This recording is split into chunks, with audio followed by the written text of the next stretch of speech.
Old Monk ban, McDowell's ban, Royal Challenge ban. आखिर FSSAI को इन पॉपुलर लिकर ब्रांड से दिक्कत क्या हो गई? अगर आपने पिछले कुछ दिनों में ये न्यूज देखी है कि ओल्ड मॉन्क और मैकडॉल्ड्स जैसी लिकर पर एफएसआई ने बैन लगा दिया, तो पहले ये बात क्लियर कर लेते हैं। पूरे ओल्ड मॉन्क ब्रांड पर बैन नहीं लगा है। एफएसआई की एक्शन कुछ स्पेसिफिक वेरिएंट्स ऑफ प्रोडक्ट पर है। ओल्ड मॉन्क के द लेजेंड, गोल्ड रिजर्व और ट्रिपल एक्स मैच्योर्ड रम जैसी वेरिएंट्स इस एक्शन के चपेट में आई हैं। वहीं मैकडॉल्ड्स नंबर 1 रम, रॉयल चैलेंजेस विस्की, एंटीग्विटी ब्लू और बैक पेपर ड्यूलेक्स जैसी कुछ और पॉपुलर प्रोडक्ट्स पर भी रेगुलेटरी एक्शन हुआ है। लेकिन असली सवाल ये है कि आखिर प्रॉब्लम क्या है?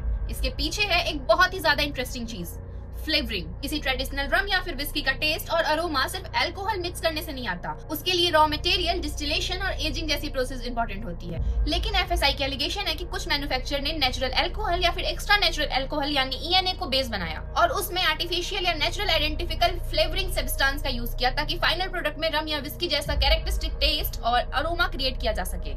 यानी सवाल ये है, क्या आप एक्चुअल प्रोडक्शन प्रोसेस के थ्रू रम या विस्की का कैरेक्टर डेवलप कर रहे हैं या फिर फ्लेवर ऐड करके वही कैरेक्टर रिक्रिएट कर रहे हैं? और यहीं से पूरा रेगुलेटरी कंट्रोवर्सी शुरू होता है। एफएसआई का कहना है कि इस तरह की मैन्युफैक्चरिंग प्रैक्टिस कुछ स्टैंडर्डाइज्ड स्पिरिट के लिए प्रिस्क्राइब्ड स्टैंडर्ड के अकॉर्डिंग नहीं है और रेगुलेटर के हिसाब से इससे ट्रेडिशनल प्रोडक्शन प्रोसेस को एफिशिएंटली बाईपास किया जा सकता है। इसी बेसिस पर अफेक्टेड प्रोडक्ट की सेल को लेकर एक्शन लिया गया। अब एक और इंटरेस्टिंग सवाल, एफएसआई अल्कोहल को रेगुलेट कर सकता है? हाँ, इंडिया में अल्कोहलिक बेवरेज के लिए अलग से फूड सेफ्टी और स्टैंडर्ड्स रेगुलेशन 2018 से मौजूद है। एफएसआई के ऑफिशियल प्रोडक्ट स्टैंडर्ड डेटाबेस में रम और विस्की दोनों अल्कोहलिक बेवरेज कैटेगरीज के रूप में लिस्टेड है और ये रेगुलेशन कोई पुरानी और एस्थेटिक चीज भी नहीं है। इसमें 2020, 2022, 23, 25 और जनवरी 2026 तक अमेंडमेंट और कॉरिजेंडा किया जा चुका है। अब आते हैं सबसे बड़े ट्विस्ट पर।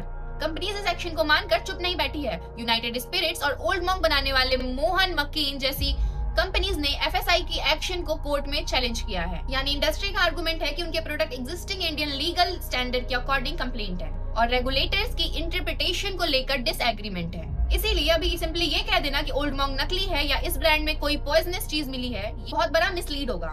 फिलहाल ये matter mainly food safety standards, प्रीमेटेड फ्लेवरिंग और प्रोडक्ट क्लासिफिकेशन को लेकर एक रेगुलेटरी और लीगल डिस्प्यूट है और ये मैटर छोटा भी नहीं है। रॉयटर्स के अकॉर्डिंग इंडिया का अल्कोहल मार्केट अराउंड $40 बिलियन का है और दुनिया के सबसे बड़े अल्कोहल मार्केट में से एक है। इसीलिए एफएसआई की एक्शन को कुछ बॉटल्स की कहानी कह देना गलत होगा।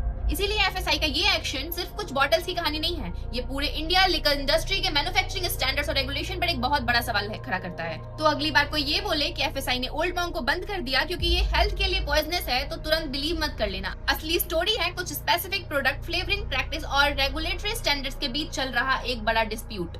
और इसका फाइनल आंसर अब सिर्फ सोशल मीडिया नहीं, कोर्ट और रेगुलेटर्स डिसाइड करेंगे।